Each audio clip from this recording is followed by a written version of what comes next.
All right, well, let's go ahead and get started. So we're on the verge of, what was it called? Summer solstice. The longest day of the year, the most sun we're going to get, and yet Sunday was the hottest. So, you know. So, anybody see or everybody read the email? What was the reading today? Shrine. Shrine outside, shrine inside. I don't know if everybody got that from the reading, but the idea is that we are at that wonderful space and time when the energy is so clear and we can focus it so easily that we get distracted really easily. And the key really at this point is to remember Grandma sticking her head out the kitchen door and saying, "Hey, be careful in there. Hey, no. You know? Because when we get ourselves wound up and we just get carried away with the yang energy, it ruins digestion, it ruins our sleep, and then we cascade into issues that end up coming up in fall, right? So we always talk about appropriateness. Being appropriate in each season is following the chi, but maintaining the balance, right? Yin and yang. If we don't, then the next season sees that. So guess what happens in fall if we get running away in the summer? Anybody? No? Heat disorders, right? Because we abused the heat when the heat was here, and when fall gets here, we can't get rid of sweats. We can't get rid of the night sweats. We can't get rid of that lethargic kind of feeling, and yet it's fall, you know, and the leaves are falling and it's getting cloudy, and I'm still feeling muggy and thick and achy all over, right? And it's, well, yeah, you know, Ted Kapchuk kind of put it quite clearly in the book, The Web That Has No Weaver, and that's most disorders are heat related. They're congestion related. And so you look at most people, it's edema, it's red face, it's sweaty, it's, you know, congestion in the blood, congestion in the lungs, congestion in digestion. And so this is the time when you should be in the sun and using the sun properly, because that charges up your energy so that when we go into winter, we're not sitting around the fire quite so badly because we've still got some of that yang built up in store, and yin is managing it. A little bit on the fire, a little bit on the fire, right? Not just, it's not warm enough yet, you know, and just shoveling it all on there, which happens in the winter. If things didn't go well in the summer and you didn't balance it out in fall, by winter time you're out of balance completely and things are really messed up. So as I said, this is a great time of year. We have a lot of energy, we can do a lot of things, and the reading reminds us to focus it in, right?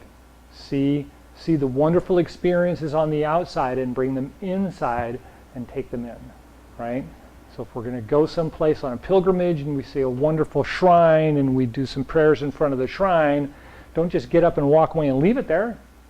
Take it with you, right? Keep it with you. And that way you've got that inside-outside connection, and then fall and winter will work much better, right? You get that turning in will make a lot of sense. It's really bad when you turn a blind corner someplace and there's no road left. Think about it. Right? If we're not paying attention and we're not taking care of this yin-yang balance as we move into fall, things start looking kind of foggy, and then you turn into winter and there's no road, and you're like, Got it. I'm sorry? The most common practice for early initiates in almost any practice is to recognize how you feel during the moment of this connection, right? If it's prayer, if it's chanting, if it's going and seeing something beautiful or something like that, and feeling that emotion, and then turn around and look at the car and go, it's dripping again, right? You've just lost all that wonderful emotion to look at the car, oh God, right? And so that's it, right? That's it. In my email this morning, I talked about the monk, and the monk knows where he's been, he knows where he's going, but he knows to enjoy and live in the moment, right? Because if I'm trying to live in the moment, oh, I got to drive to, you've ruined the moment, and so we need to, this is a very important time of year for that, because we really have that ability to ingrain these things, right? Because the chi is strong enough, the connection is clear enough that we can say, oh, wait, those fit. Now can I just hold on to that as we move on to the next season, right? And so that's that staying in connection, staying with the emotion, recognizing the feeling about something and staying there instead of getting ripped away or ripped away and dealing with things that aren't what you want to store. Let's put it that way. Things that you don't want to store. Well, our Western culture, we always think about the next Huh? going. Next. There's always something. The Western world, yeah. That's one of the that's one of the things that that drove me very strongly when I was young. So don't feel like that I'm not, I'm impervious to those things. I know I've been there. That's right. I just acknowledge it. I think acknowledging it is the first part of healing. Right. Right, and that's also a very good example of why we're doing this now, is we're recognizing it, we're getting familiar with it, and as we do that, it makes it much easier to see how it connects to things. Because if you just see it in a glance every once in a while, you don't know how all that works. You just kind of see it and go, oh yeah, it's there, and off you go. But if you stop and look at it and get familiar with it, and then come back and stop and look at it and get familiar with it, each time you get more familiar with it, you realize, oh, that's connected over there. Oh, that connects up there. Oh, wait, you start recognizing its familiarity, right? What it's connected to, family, right? All those things. And that's what helps us to get a better understanding of how it works inside. And that's where that reading was, right? It's outside, is inside. They're the same thing. Okay, any questions about that?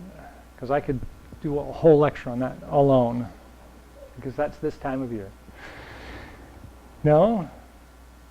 Okay, so there's a couple of moves in Tai Chi that are unique for this time of year, and that is that man is the connection in almost all of the kanji descriptions and writings of man. It's three: earth, man, heaven, right? Man is in the middle always. And so if man is in the middle in Tai Chi, then man is the one that can separate heaven and earth and rotate them around the sun, right?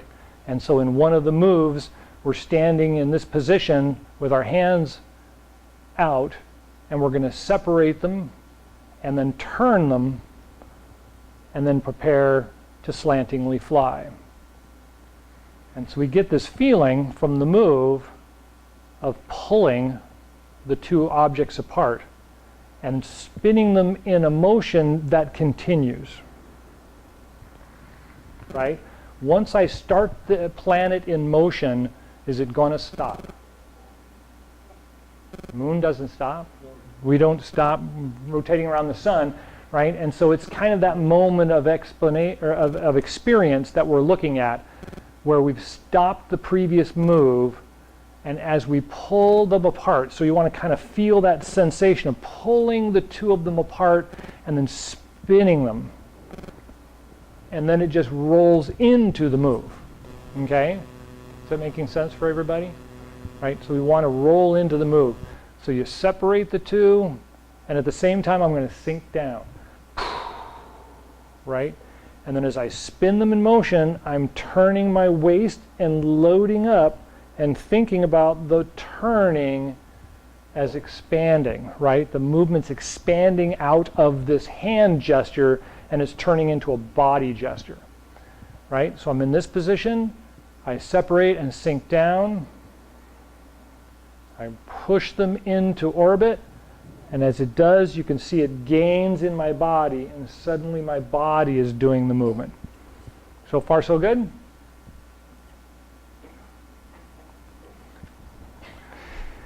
Okay, so this actually comes from the end of repulsed monkey. So I end up in this position in repulsed monkey. So right leg is forward, yeah. So right leg is forward.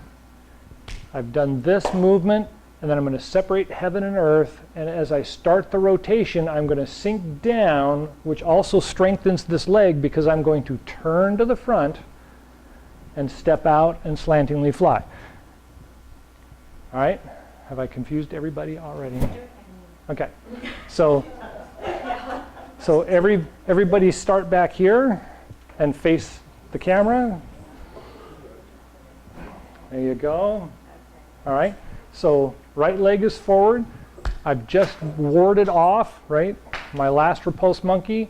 I'm going to separate heaven and earth and sink down on my back leg. And as I wind around, I'm going to turn to the right and then step around the opponent's leg and push them over the leg. But at the same time, this is just simply, I'm just simply rotating. So everybody watch for just a moment. I'm going to come across. I'm going to turn to the front and roll out, right? And so let's start by facing the right.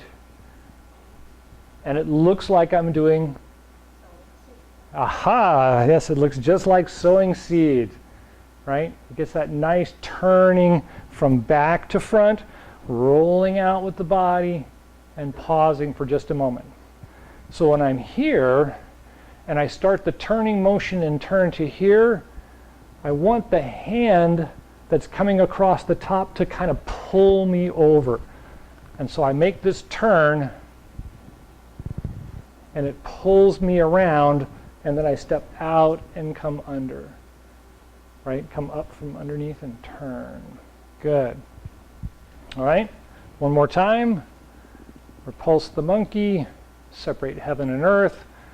Rotate around the sun. Step around the opponent's leg and slantingly fly. Good. All right. Good job, everybody. All right. Back to your reasonable and or logical positions. Okay, so the idea of this small gesture of making it look like I'm turning the universe, right? I'm the one who's making these things happen, is central to the Tai Chi philosophy and the Taoist philosophy, actually. And that all came from the Confucius philosophy. For every action, there's an opposite and equal reaction is seen very commonly in physics. But Confucius was saying it long before we came up with the idea, saying, well, you know, if you do that, this is going to happen, and it's your fault, you know. So don't do that, you know. Karma's going to come back, you know. And then, of course, a lot of superstition was built up around it. But the basic theories of Confucian were carried over into Taoism and actually permeate Zen and a variety of other philosophies because they're so profound. If you go back and you look at the Greek philosophies, they're profound. There's a bunch of those things that we keep carrying forward. And so the idea of we are putting things in motion at this time of year helps us to better understand the consequences in fall and winter, right? There's all these different wonderful opportunities of Qi at this time of year trying to give us a hint about how to be proper and appropriate.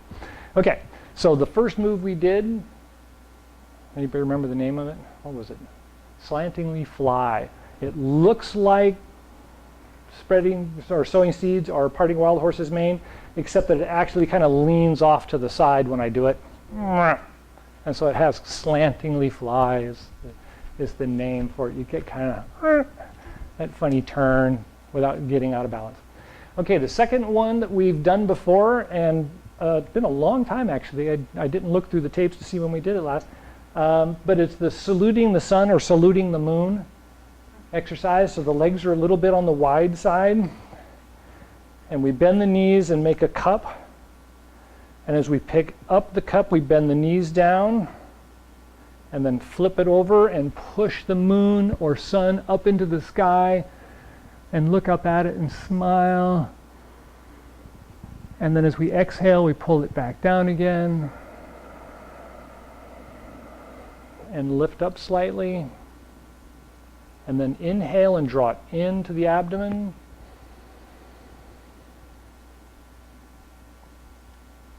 And then exhale, push down and lift up till you're almost standing up. And then turn the palms up and repeat the exercise.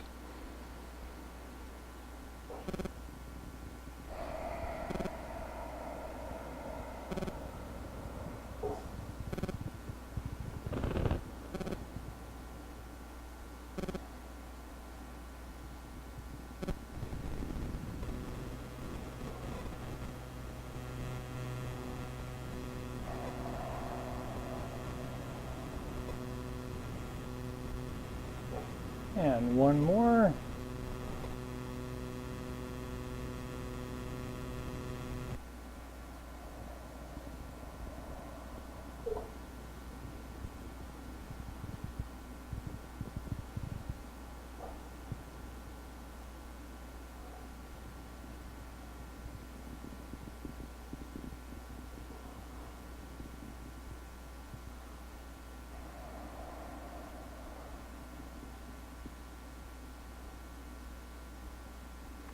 Good, and relax. So that one's a really, really good exercise to do. Make sure you smile, right, when you get to the top and look up. Make a big smile on your face. Really good for the headache channel and the tension channel, right? Because the smile is the trigger to release tension, right? So it's good to do those kinds of things. Also brushing down the outside of the legs and the arms this time of year can help release tension if you feel like there's tension. Sweaty, if you're sweaty, try not to wipe it off.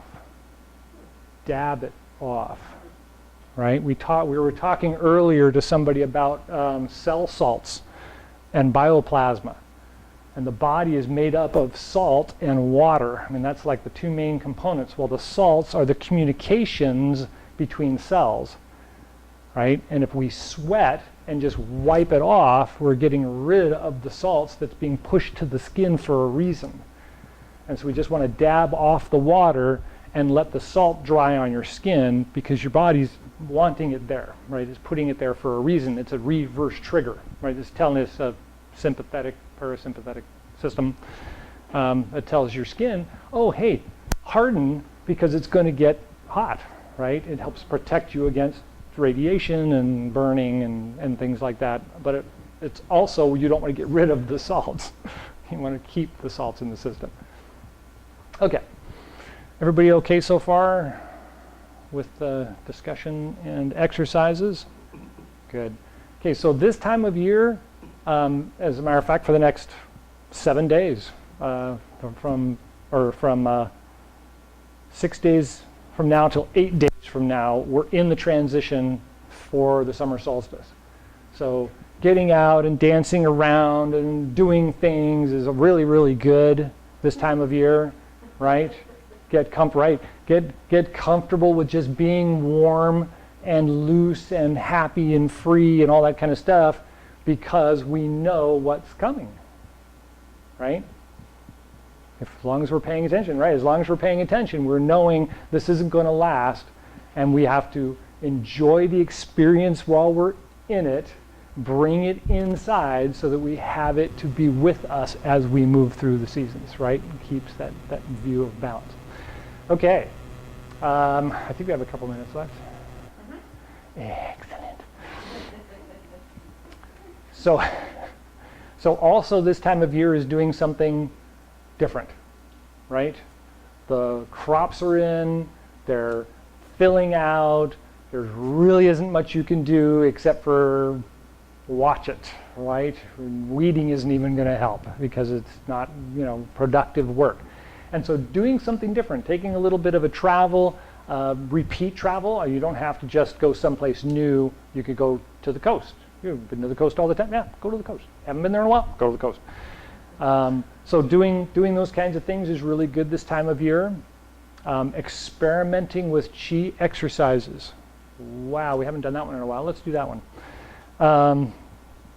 We did do this a month and a half ago, regular Chi exercise. You rub the hands together Hands should get hot right away. Pull your hands apart and form a ball. And then take a minute to visualize there's an actual ball in your hands. Take a second or two and kind of roll your hands around the ball to get it visualized in your mind. And then bring it close to you and try and press it together and feel the ball pushing back against your hands. And then inhale and pull your hands apart slightly and let the ball expand. And then when you push in, the ball doesn't get smaller. And then inhale and let the ball expand a little bit more and push in, but the ball doesn't push in. And then one more until it's a nice big beach ball. It should feel nice and solid. You just want to focus on it, take a couple of breaths, and kind of just push and pull on it a little bit. It doesn't have to be as big as the growing the ball. We just want to hold it there, and so just want to feel this solidity of it, the strength of it. And then hold it. Take a couple of breaths.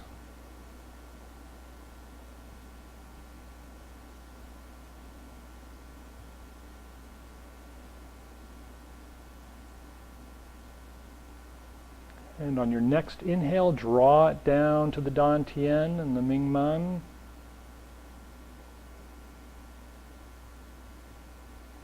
Feel it filling you up.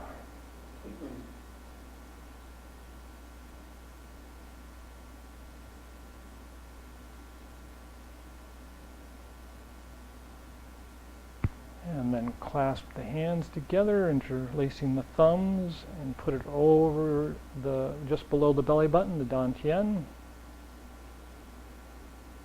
And you want to feel it fill up. So you want to feel the energy in the body come out the arms to the hands, down the legs to the bottoms of the feet, and just kind of, as we don't need more warmth, but feel it kind of warm up the inside of the body.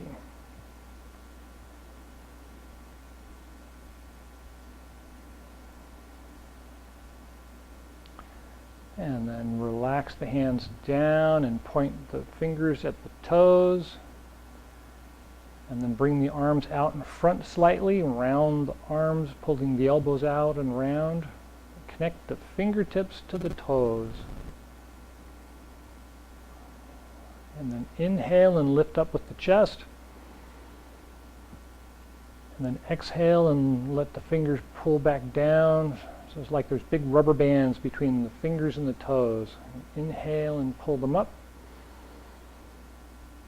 Use your chest, not your arms. Exhale and let them pull back down again. And one more. And exhale down.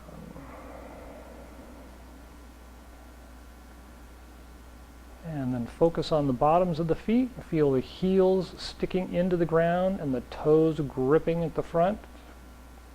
And that should feel really solid.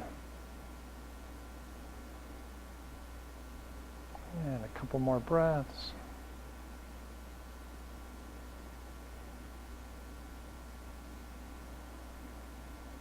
And then bring the hands back up to the Dantian again, and we're interlacing the thumbs.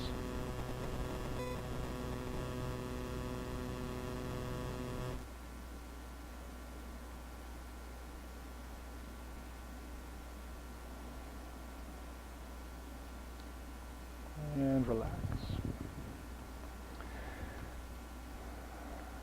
Good? Any more time, or am I running out? You're a little bit past. Oh, darn.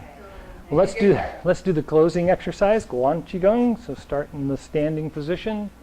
Nice rounded arms. Loose and relaxed fingers. Grip lightly with the toes. Feel the heels connecting firmly into the ground.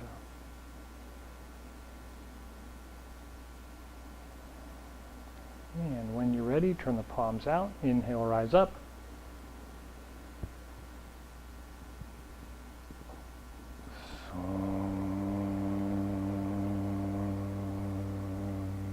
Take a breath with the heart and lungs.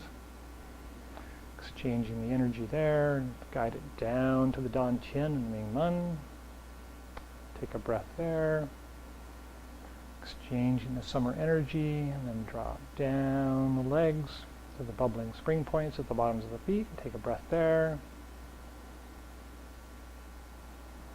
And a couple of breaths, and just feel the feet kind of mush into the mud of the earth.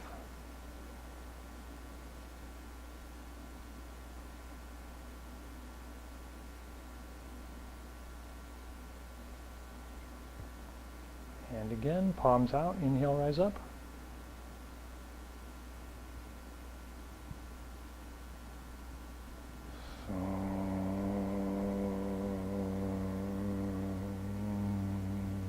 Take a breath at the heart and lungs.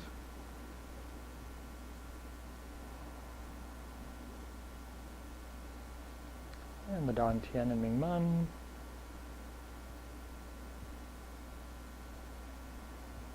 And down the legs to the bubbling spring points.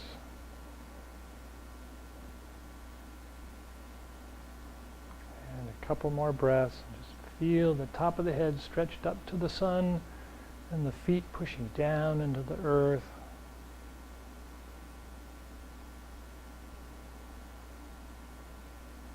And one more, palms out, inhale, rise up.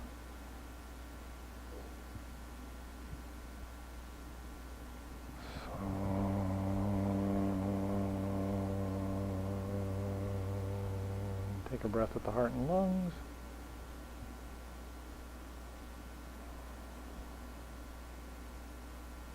Dan Tian and Ming Man.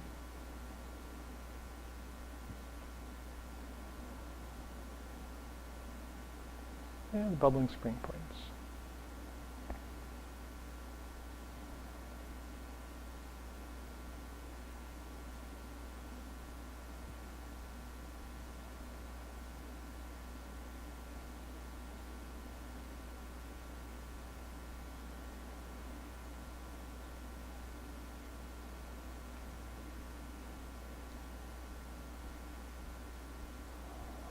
All right. Any last thoughts or questions?